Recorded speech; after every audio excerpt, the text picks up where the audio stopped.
हर हर महादेव, घर घर महादेव। मैं ज्योतिष आचार्य पंडित विनोद दुबे, जबलपुर मध्य प्रदेश से।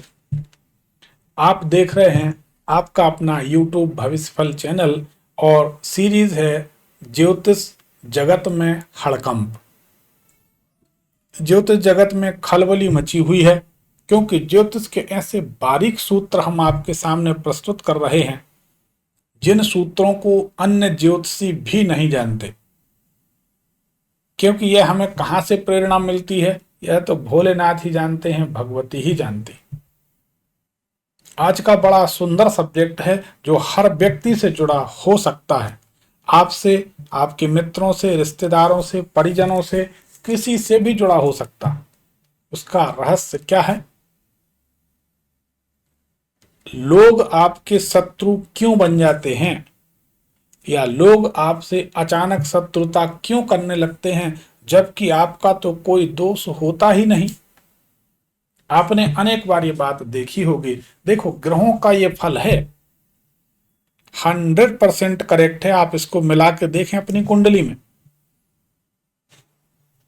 जो हम बताने जा रहे हैं, जो रहस्य खोलने जा रहे हैं, यह बिल्कुल ऑथेंटिक है, प्रमाणिक है, अनुभूत है, प्रसाइज है, हमारा अनुभव किया हुआ है, बारीक है। आपने देखा होगा, आप कई बार कहते हैं, हमारे पास भी लोग आते, गुरुजी हमारा तो कोई लेना देना नहीं, लेकिन सामने वाला हमसे शत्रुता का भाव रखता है। गुरुजी हमारा तो कोई उससे संबंध नहीं, कोई बुराई नहीं, कुछ हमने कहा नहीं, लेकिन वो व्यक्ति हमारा सब कुछ बिगाड़ देना चाहता है। व्हाट, वाई, आखिर क्यों? कोई तो कारण है। एक झोली में फूल भरे हैं, एक झोली में कांटे, कोई कारण होगा। भला बिना कारण के कुछ होता है क्या? नहीं, बिल्कुल नहीं। उसका रहस्य है जन्म कुंडली में। आपकी जन्म कुंडली में अगर 12वें घर का स्वामी 8वें घर में चला जाए, 8वें घर का स्वामी 12वें घर में चला जाए, या 6ठे घर का स्वामी 12वें घर में चला जाए, या 12वें घर का स्वामी 6ठे घर में चला जाए, और लग्नेश की स्थिति कमजोर हो, शर्त यहां पर यही है, लग्नेश की स्थिति अगर कमजोर है तो आप कहीं भी जाइए, आप मुस्कुराएंगे, हंसेंगे, हाथ जोड़ेंगे तो भी लोग आपको छली कपटी कहकर आपका विरोध करने लगेंगे। क्योंकि ग्रहयोग ऐसे हैं कि आपकी विनम्रता भी लोगों को हजम नहीं होगी। आप इसको समझिए। आपकी जो शालीनता है, विनम्रता है, जो आप बड़े प्रेम से अनुनय विनय करते हैं, अच्छे से बात करते हैं, यही विनम्रता आपके शत्रुता का या परेशानी का कारण बनेगी। ये कुंडली दर्शाती है। क्योंकि अगर इन ग्रहों की ऐसी कोई पोजीशन बनती है जो हमने आपको बताया, तो आप ये तय मानिए कि आप जहां जाइएगा दुश्मन पाइएगा। कहीं भी आप दुश्मनों से मुक्त नहीं रह सकते, स्वतंत्र नहीं रह सकते। ऐसे लोगों को हम माता बगलामुखी की साधना करने की सलाह देते हैं। ऐसे लोगों को हम हनुमान जी की शरण लेने की सलाह देते हैं, और ऐसे लोगों को हम एक बड़ा अचूक प्रयोग बताते हैं जो बिल्कुल सटीक होता है और आदमी सुखी रहता है। ऐसे लोगों को भगवान शंकर को, जो सरसों होती है, पीले पीले फूल ठंड के दिनों में खिलते हैं, सरसों, राई भी बोलते हैं, सरसों भी बोलते हैं, उसके पीले पीले फूल खिलते हैं खेतों में, वह तोड़कर ओम नमः शिवाय या महामृत्युंजय मंत्र जो भी बने, उससे भगवान शंकर को भेंट करना चाहिए। या भैंस का जो गोबर होता है, भैंस के गोबर के शिवलिंग बनाकर उनका विधिवत पूजन करना चाहिए। और बहुत ज्यादा अगर परेशान हैं तो लहसुन या के शिवलिंग बनाकर उनकी पूजन करनी चाहिए, तो आपको शत्रुओं से राहत मिले। तो ये शत्रुता इन ग्रहों के कारण उत्पन्न होती है।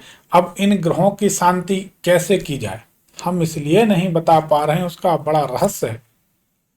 आपके 8वें घर का स्वामी, 12वें घर का स्वामी, 6वें घर का स्वामी कौन ग्रह है, अब ये नहीं मालूम। ये तो आपकी कुंडली बताएगी कि कौन सा ग्रह है, लेकिन इसमें लग्नेश कमजोर होना चाहिए, यह हमारी शर्त है।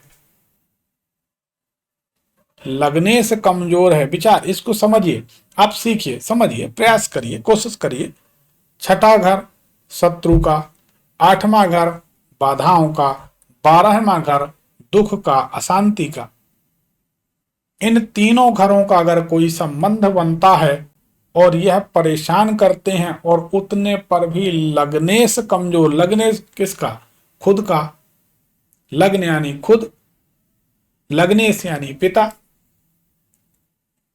तो जब स्वयं की स्थिति कमजोर, लग्नेश का कमजोर होना मतलब स्वयं का कमजोर होना, वेरी सिंपल। तो जब हम हर तरह से कमजोर हैं, क्योंकि लग्नेश कमजोर है, षष्ठेश, अष्टमेश, व्ययेश, 6ठे घर का, 8वें घर का, 12वें घर का स्वामी बली है, मजबूत है, और लग्नेश कमजोर है, तो आप मान लीजिए कि आपको ये ग्रह परेशान करेंगे। क्या करें? अब 6ठे, 8वें, 12वें घर के स्वामी, इनका तो पता नहीं आपकी कुंडली में क्या पोजीशन है। फिलहाल लग्नेश को शांत किया जा सकता है, लग्नेश का जाप किया जा सकता है, लग्नेश के स्तोत्र का पाठ किया जा सकता है। हमने जीवन में ऐसे ऐसे स्तोत्र, ऐसे पाठ, ऐसे मंत्र जाप, ऐसे कवच, ऐसे अनुभव किए हैं, राम बाण की भांति काम करते हैं। डायरेक्शन सही होना चाहिए, दशा और दिशा दोनों मिल जाती हैं तो मनुष्य सुखी हो जाता है, जीवन रूपांतरित हो जाता है, बदल जाता है। लेकिन अब आपकी कुंडली में वास्तव में क्या क्या चल रहा है, ये तो बिना कुंडली देखे कहना जरा कठिन है। ये मोटा मोटी बात है, पर हमारा अनुभव है। आप अपनी कुंडली को देखिए, अगर ऐसा आप पाते हैं तो आप शत्रुओं से परेशान रहेंगे, अकारण परेशान रहेंगे, बिना कारण के, बिना गलती के, निर्दोष होते हुए भी आप परेशान रहेंगे।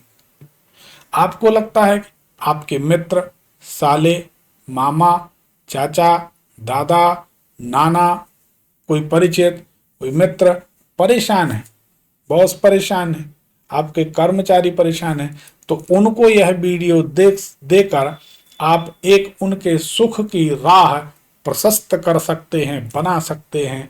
शायद इस वीडियो के माध्यम से उनके जीवन में निखार आ जाए तो बड़ी अच्छी बात।